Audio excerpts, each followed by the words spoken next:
The NBA is a mess right now. You consistently see professional sports fail to protect women. Just off the top of my head, over the last year, Robert Sarver's incident of racism and misogyny in the workplace for nearly over a decade, Miles Bridges, domestic battery, Josh Primo exposing himself to a psychologist 9 times with the Spurs knowing, and then the Spurs reacting by letting go and not renewing her contract, and then waiving Primo when they had, they found out that this was down the pipeline. There's more. Last month, Ime Udoka was suspended for a year by the Celtics because of inappropriate conduct in the workplace towards a woman. A Pistons executive is under investigation right now because of something similar. In the NBA over the last decade, there have been a number of cases.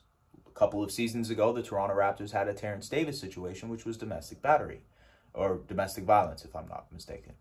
There's the Derrick Rose rape case.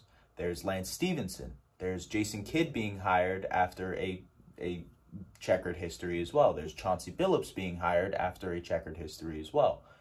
So the NBA and professional sports, because let's be real, this is a sports issue. If you look at the Deshaun Watson situation in the NFL, Ben Roethlisberger in the NFL, there's a number of situations in the NFL that have had this as well. Major League Baseball has also had a lot of situations like this. This is a professional sports issue.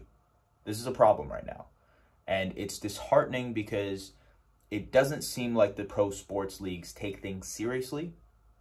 It seems like there is this approach to, it's a PR nightmare. There's no question about that.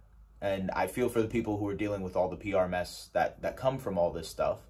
But at the same time, the NBA treats it only as if it's a PR nightmare, not as if it's a human situation, something that is going on within the world of sports.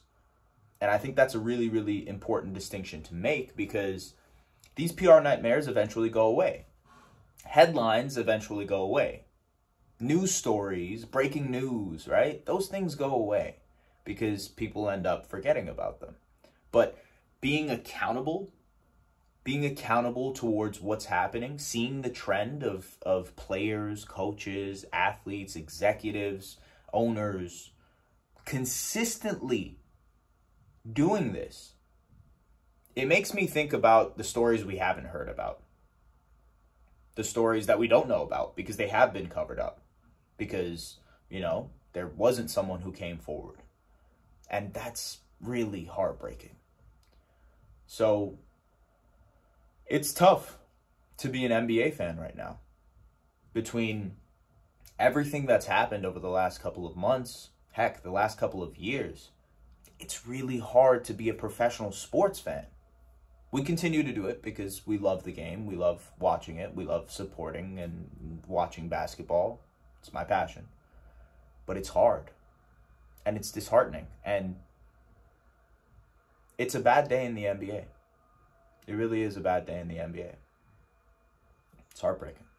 And speaking of not taking responsibility, not taking accountability, we have a situation in Brooklyn right now that is the definition of that. Kyrie Irving. Today, there was a statement by the NBA. Adam Silver made a statement saying that he is looking forward to an apology by Kyrie Irving. Kyrie Irving and the Brooklyn Nets, I believe, apart with the Anti-Defamation League, they said they would donate $500,000 in order to, mend the ties, if you will. But we still haven't heard that apology.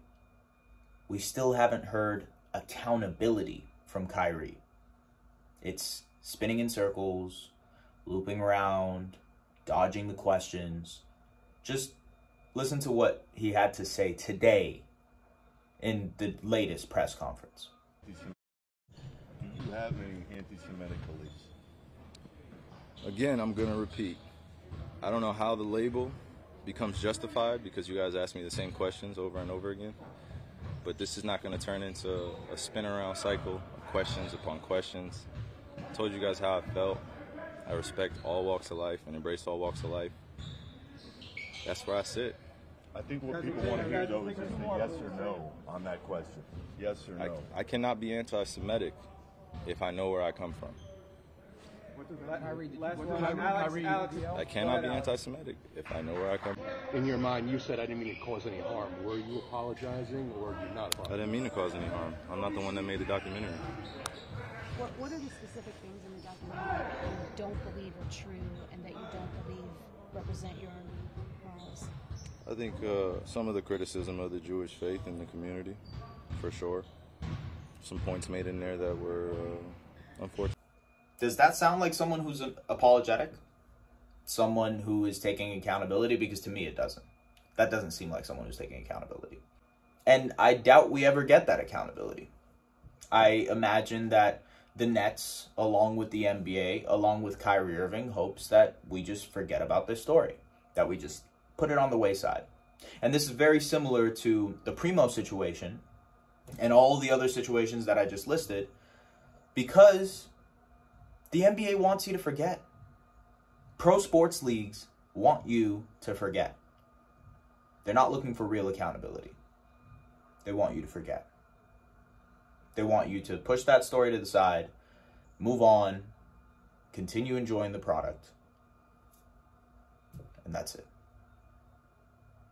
It's disheartening. It really is, because, look, at the end of the day, one of the cliches about sports is that it's a business. It's sports entertainment at the end of the day, and it's a business. It's a business. Oh, yeah, I understand the business side of things. When a person gets traded, they say, yeah, you know what? I understand the business side of things. Maybe there's too many business side of things. Maybe there's not enough human side of things. Maybe there isn't enough looking at the social dynamic of professional sports. So, it's very disheartening. A rough day to be an NBA fan, to be honest with you.